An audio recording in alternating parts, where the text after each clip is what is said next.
All right, day one of InfoComm videos. We arrived here in Las Vegas. This time, not NAB, InfoComm. We're gonna focus on people and really cool products, but I want you guys to meet some of the awesome people that are at these trade shows because that's one of the most important parts. All right, we'll see you guys soon. Thank you. That's perfect. How long have you been in the AV industry? About 2.5 years. You've been in the AV industry like just over 4 years.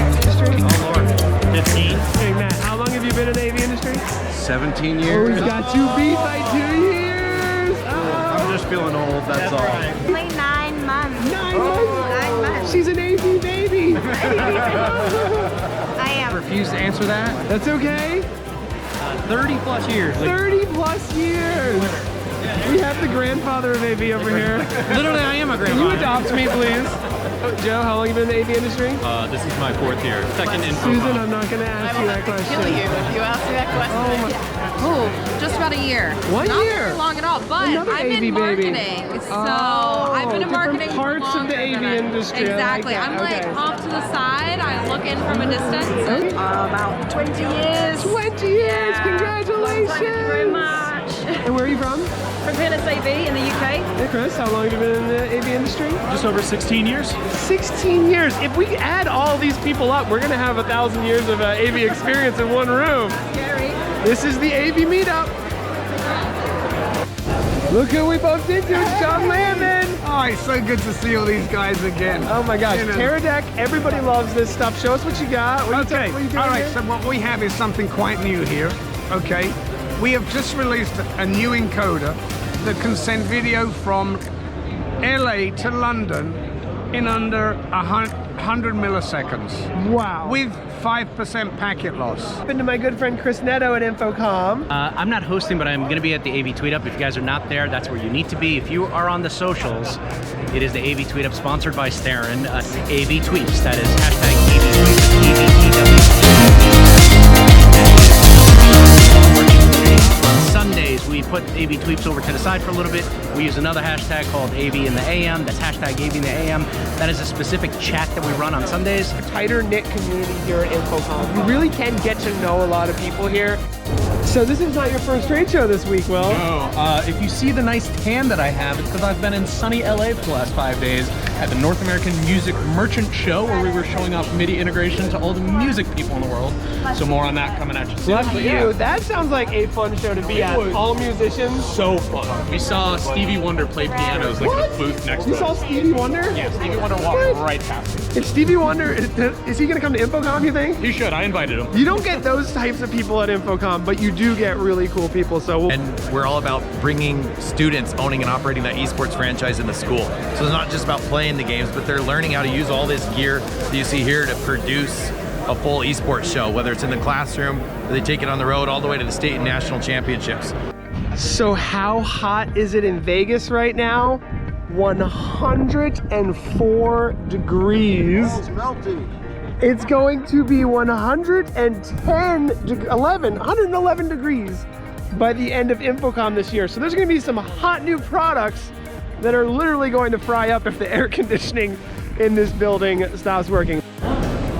So I guess now would be a good time to talk about my very first InfoComm, which you were with me, Matt. Oh yes, where you did an excellent job of literally physically drawing the crowd in. 5 or 6 years ago, 5x5. and it was a 5x5, not very big. Look for young companies in those startup innovation spaces. Definitely, it's a great spot to go see all sorts of creative ideas.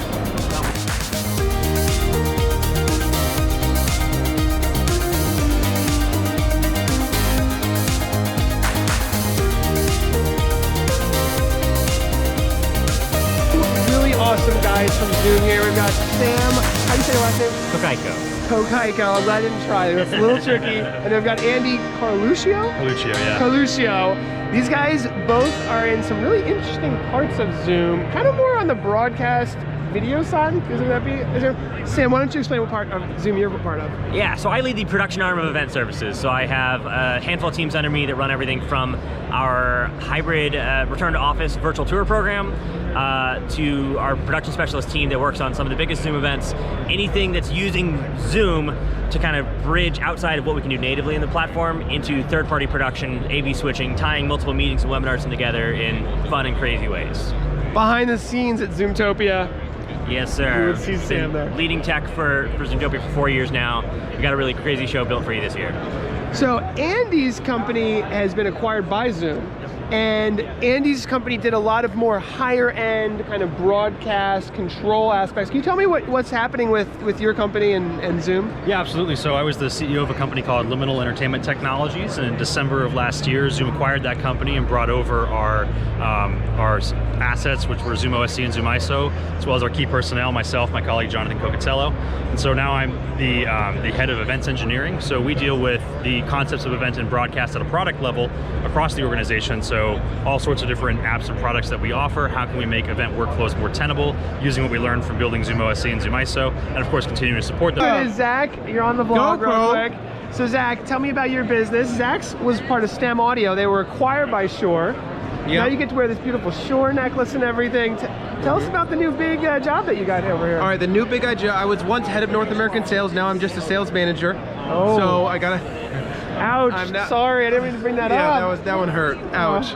No, I'm just okay. Kidding. Listen, Shure acquired us. What has been now? I don't know, a year and a half ago or something like that, which has allowed us to kind of branch out to the world. Here's another guy from Phoenix Audio, then STEM. Now here he's at Shure. Hey Jonathan, good to see you. Good to see you too. We're just trying to show the people behind InfoComm, and Jonathan's one of those guys everybody should know about. He is. Is this my 15th InfoComm or something 15th like that? InfoComm. Yeah. So Jonathan launched a brand at STEM. How 2 years later you got acquired? Less than 2 years later it gets acquired. So InfoComm is an important show in this industry. It very much is. It's an opportunity for anybody to come and show any new product to the whole industry. Oh no, now there's the endless cameras. How to keep pulling it for the after. Ready? Here we go. Follow the sticker.